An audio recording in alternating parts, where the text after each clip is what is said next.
మనం శిక్షణ కేంద్రం, అదేవిధంగా కంప్యూటర్ శిక్షణ కేంద్రాన్ని మనం నిర్వహిస్తున్నాం. దీనికి సంబంధించిన సర్టిఫికేట్ పంపిణీ కార్యక్రమానికి విచ్చేసిన మీ అందరికీ కూడా స్వాగతం, సుస్వాగతం. కార్యక్రమంలో ముఖ్య అతిథిగా విచ్చేసినటువంటి శ్రీ యాదా రామకృష్ణ గారిని వేదికపైకి రావాల్సిందిగా ఆహ్వానిస్తున్నాం. చాలా కాలంగా మన దగ్గర విద్యారంగంలో సేవ చేస్తున్నారు. అదేవిధంగా మన వాల్మీకి ఆవాసం అధ్యక్షుడు జేడే పురుషోత్తమ్ గారిని వేదికపైకి రావాల్సిందిగా ఆహ్వానిస్తున్నాం.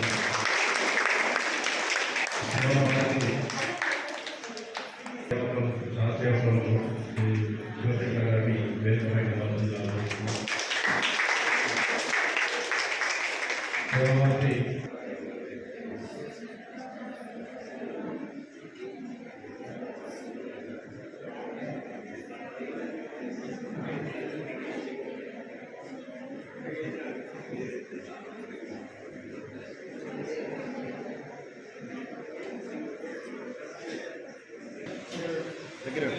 అందరిలానే డబ్బులు పెట్టి బయట నేర్చుకుంటాం అనుకున్నాను.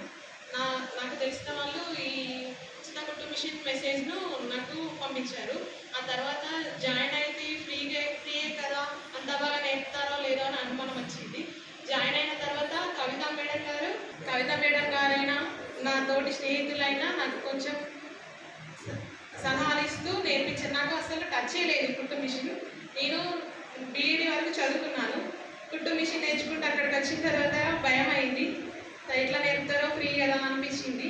కానీ చాలా కవిత మేడం అయినా మా ఫ్రెండ్స్ అయినా చాలా బాగా నేర్పారు.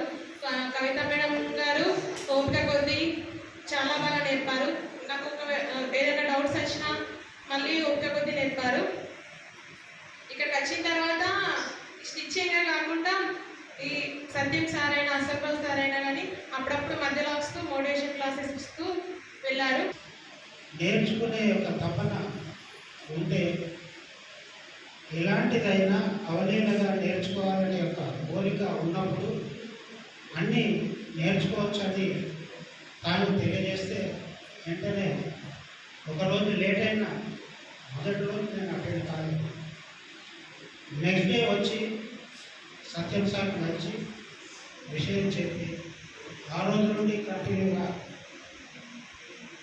టైం అనేది సమయ పాలన అనేది పాటిస్తూ ఒక 6 days మాత్రమే నేను తిరుపతి దేవస్థానానికి వెళ్ళడం వల్ల రాలేకపోయాను.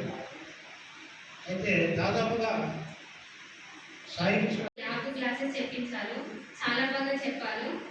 మధ్యలో ఈ సంస్థకు సంబంధించిన విషయాలు, ఎక్కడి నుంచి స్టార్ట్ అయింది, ఎవరు ఏ విధంగా ఉంటారు, మన సాంప్రదాయాలు ఏంటి, మన సాంప్రదాయాన్ని ఏ విధంగా కాపాడుకోవాలి. క్లాసెస్ అంటే కేవలం మనం కోర్సు నేర్చుకుంటున్నాం అంటే కోర్సు గురించే కాదు, బయట జరిగే విషయాలు కూడా మనకు తెలియాలి అని, ప్రతి ఒక్క విషయాన్ని కూడా అందరికీ తెలియాలన్న ఒక సంకల్పంతో సార్ వాళ్ళు ప్రతి ఒక్క విషయాన్ని మనకు ప్రతి ఒక వీక్ ఒక గెస్ట్ వచ్చి మాకు ఎక్స్ప్లెయిన్ చేయడం జరిగింది.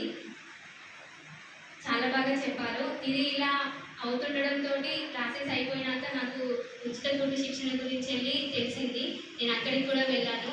3 నెలలు శిక్షణ తీసుకున్నాను. నేను బీఎడ్ చేశాను. శిక్షణ తీసుకోవడానికి నేను ఏ మాత్రం కూడా సంకోచించలేదు. ఎందుకంటే ఇప్పుడున్న జనరేషన్లో బయటకు వెళ్ళి మనం ఏమైనా నేర్చుకోవాలి అన్నా కూడా కనీసం బేసిక్స్ నేర్చుకోవాలన్నా కూడా బయటకు వెళ్తే 5,000 రూపాయలు లేని ఎవ్వరు కూడా మనకి ఇక్కడ ఏం చెప్పట్లేదు. నేను ఒకటి చెప్పిన అబద్ధమైతే మీరు బయటకు వెళ్ళి కనుక్కోండి కూడా 7,000 పూర్తిగా మనకు ఒక ఏ డ్రెస్ కుట్టాలన్నా ఏం చేయాలన్నా కూడా 7,000 రూపాయలు పెడితేనే మనకు అన్నీ నేర్పగలుగుతున్నారు. అలాంటిది మన వాల్మీకి ఆవాసం సేవా భారతి వాళ్ళు ఆడపిల్లలు ప్రతి ఒక్కటి నేర్చుకోవాలి, మహిళలకు అన్నీ అందుబాటులో ఉండాలి. పీజీడీసీఏ కోర్సు చదువుకున్న వాళ్ళు మాత్రమే చేయగలుగుతారు. ఈ కుట్టు శిక్షణ అనేది చదువుకున్న వాళ్ళు చదువుకోలేని వాళ్ళు ఎప్పటితో అందరితో సంబంధం, చదువుకున్న వాళ్ళతోనే సంబంధం లేకుండా చదువుకోని వాళ్ళు కూడా ఉంటారు. వాళ్ళకు కూడా అన్నీ తెలియాలి అన్న సంకల్పంతో ఆ శిక్షణ కార్యక్రమం ఏర్పాటు చేయడం జరిగింది. మేము మాట్లాడిన వక్తలు క్లియర్గా మంగ గారు అయితే చాలా బాగా మాట్లాడారు. అన్నీ కూడా విపులంగా చెప్పడం జరిగింది. ఒక ఒకే విషయం, అంటే ఉచితంగా నేర్పిస్తున్నారు అనగానే ఏదో అనే ఒక ఫీలింగ్ జనరల్గా అందరూ ఉంటారు. కానీ అన్ని సంస్థలకి ఈ సంస్థకి ఉన్నటువంటి ఆ వ్యత్యాసమైనటువంటిది మనం గమనించాలి. ఇక్కడ ఉచితంగా శిక్షణ ఇచ్చిన, అది కంప్యూటర్ కావచ్చు, లేదంటే కుట్టు మిషన్ కావచ్చు, లేదా ఇంకొకటి కావచ్చు, ఉచితంగా ఇచ్చినా కూడా ఇక్కడ చెప్పేటువంటి అధ్యాపకులు ఇందాక మీరు కొంత పేరు కూడా చెప్పారు, కవిత మేడం గారు, అదేవిధంగా సాయి కృష్ణ గారు, ఆచార్యులు ఇద్దరు కూడా ఒక అంకిత భావంతో చెప్తారు. ఉన్నటువంటి వ్యత్యాసం జీతానికి పనిచేసేటువంటి ఒక ఉద్యోగికి, అంకిత భావంతో పనిచేసేటువంటి ఒక ఉద్యోగికి చాలా తేడా ఉంటుంది. సో ఆ అంకిత భావంతో మీకు నేర్పారు కాబట్టి మీరు అందులో దాన్ని ఒక పరిపూర్ణమైనటువంటి సంతోషాన్ని ప్రకటించినట్టుగా నాకు ఇక్కడ అనిపించింది. సో మరి ఈ సేవా భారతి చేసేటువంటి ఈ కార్యక్రమంలో మీరందరూ నేర్చుకున్నటువంటి విషయాలని ఒక వ్యక్తి, వారు మహిళ కావచ్చు, లేదంటే పురుషులు కావచ్చు, ఎవరైనా కావచ్చు, ఒకరు ఒక శిక్షణ తీసుకొని దాని మీద ఉన్నారంటే ఒక కుటుంబం బాగుపడ్డాడు. ఒక్కరు కాదు, ఎందుకంటే మనం ఒకటి నేర్చుకుంటున్నామంటే తద్వారా మనం ఎంతో కొంత ఉపాధి పొందాలి, ఎంతో కొంత సంపార్జన చేయాలనేటువంటి ఒక ఆలోచన ఉంటుంది.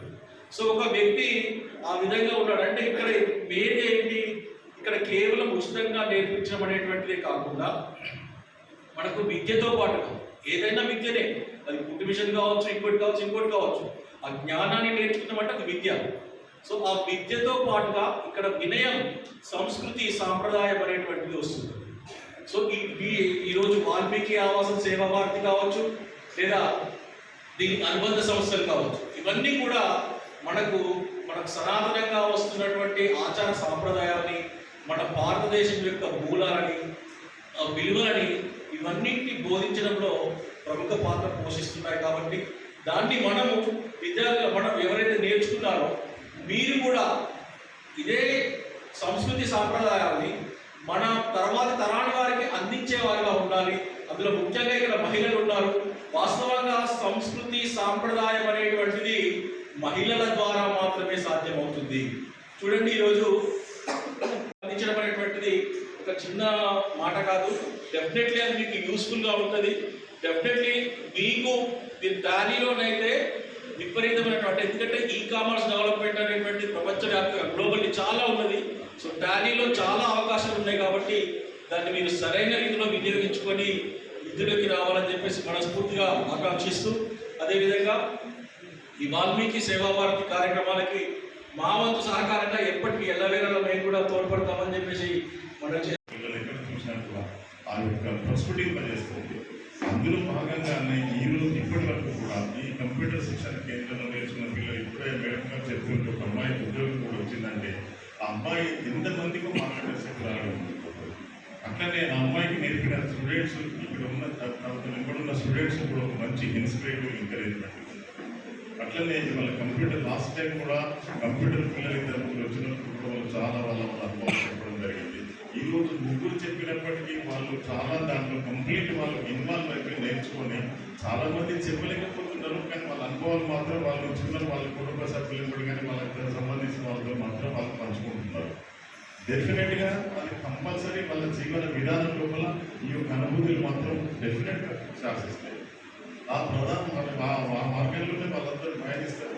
ఇక్కడ నేర్పిన సంస్కృతి ఇప్పుడు కుట్టు మిషనే నేర్పుకుంటూ అనుభవం కూడా చెప్పారు. ఒక కుట్టు మిషనే కాకుండా అసలు పద్ధతి, హిందూ సంస్కృతి ఏంటి, దాంట్లో ఒక గృహిణి పాత్ర ఏంటి, పొద్దులు వేస్తే రాత్రి వరకు ఏ రకంగా ఎట్లా ఉండాలి, కుటుంబాన్ని ఏ రకంగా చక్కదిద్దగలగాలి. అట్లనే వాళ్ళు కంప్యూటర్ నేర్చుకున్న వాళ్ళు కూడా ఆ సంస్కృతి కనుక వాళ్ళు ఎప్పటి కంటిన్యూటీ అయిందనుకోండి, డెఫినెట్గా ఒక ఇంగ్లీష్ ఇన్స్టిట్యూషన్ లోపల కంప్యూటర్ నేర్చుకున్న దానికి ఇక్కడ కంప్యూటర్ నేర్చుకున్న స్టూడెంట్ డెఫినెట్గా ఒక తేడా ఉంటుంది. కనుక అట్లాంటి అవకాశం ఈ పిల్లలందరికీ రావడం, ప్లస్ ఈ ఏదైతే కుట్టు మిషనరీ కంప్లీట్ వాళ్ళకి ఒక జీవన విధానం, ఒక ఉపాధి చేయాలనే ఉద్దేశంతో 5/5/2025 ఉచిత కంప్యూటర్ శిక్షణ కేంద్రాన్ని ప్రారంభించడం జరిగింది. 3 బ్యాచ్ల్లో ఇప్పటివరకు 138 మంది పీటీడీసీఏ మరియు టాలీ మరియు జిఎస్టీలో శిక్షణ పొందారు. సుమారు 40 గ్రామాలు ఈ ఉచిత కంప్యూటర్ శిక్షణ కేంద్రాన్ని శిక్షణ కూడా ప్రారంభించింది. ఒకసారి వాల్మీకి ఆవాస ఒకసారి కమిటీ సభ్యులు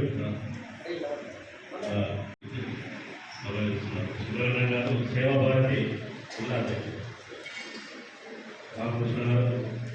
సమాజానికి ఏది అవసరం ఉంది, సమాజంలో ఏది మన వాళ్ళకు అందిస్తే వాళ్ళు బాగుపడతారు. ఈరోజు చాలా చోట్ల ఉద్యోగాలు ఉన్నాయి, కానీ ఉద్యోగాలు లేకుండా చాలా వ్యక్తులు ఉన్నారు. చాలా కంపెనీలలో ఉద్యోగాలు వాళ్ళకు ఉద్యోగస్తులు చాలా అవసరం ఉన్నారు. ఉద్యోగం లేకుండా ఉన్న యువత చాలా ఉన్నది. కారణం ఏంటి? అక్కడ వాళ్ళకు అవసరమైన వీళ్ళు లేరు. కాబట్టి ఎవరైతే అవసరం నీడి ఉన్నదో వాళ్ళకు అలాంటి శిక్షణ ఇచ్చి అలాంటి ఉద్యోగాలు ఇప్పించే పని చాలా చోట్ల సేవాభారతి చేస్తున్నారు.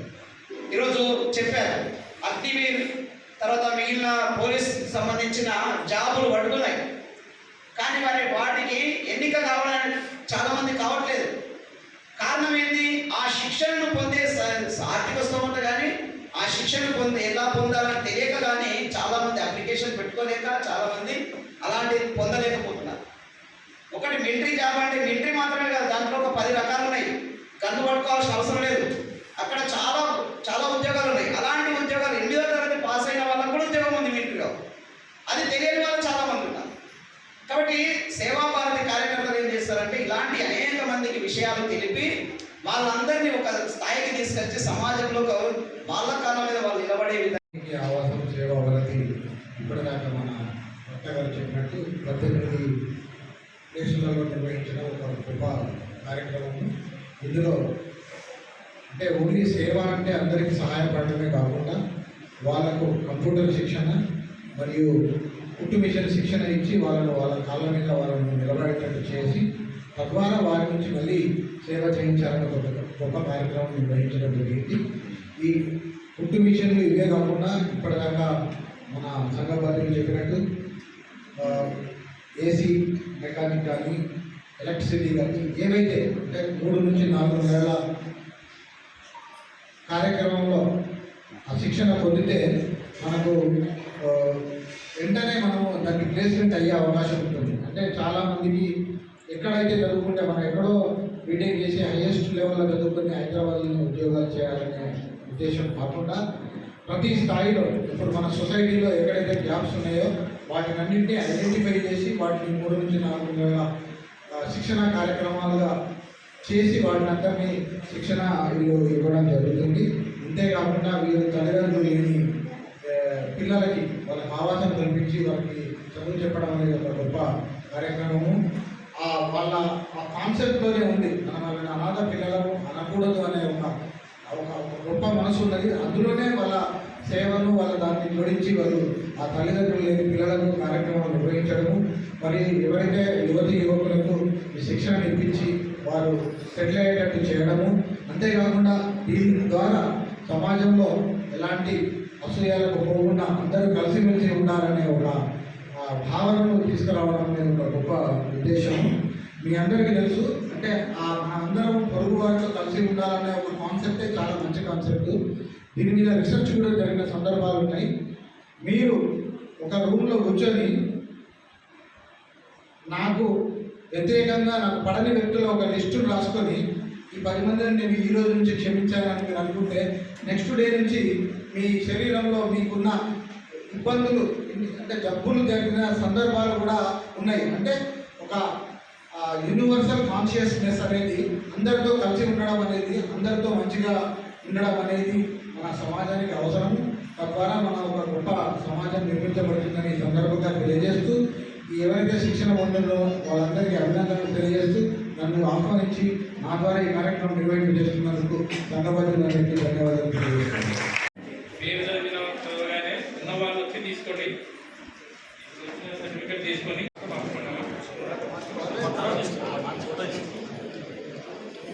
గడ్డం గౌతమి, మారపల్లి అలేఖ్య.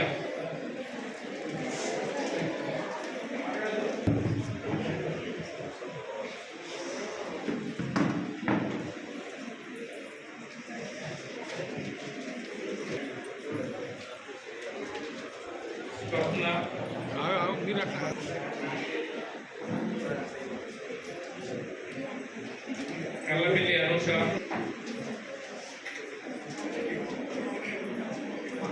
రాంపల్లి రమేష్ గారు,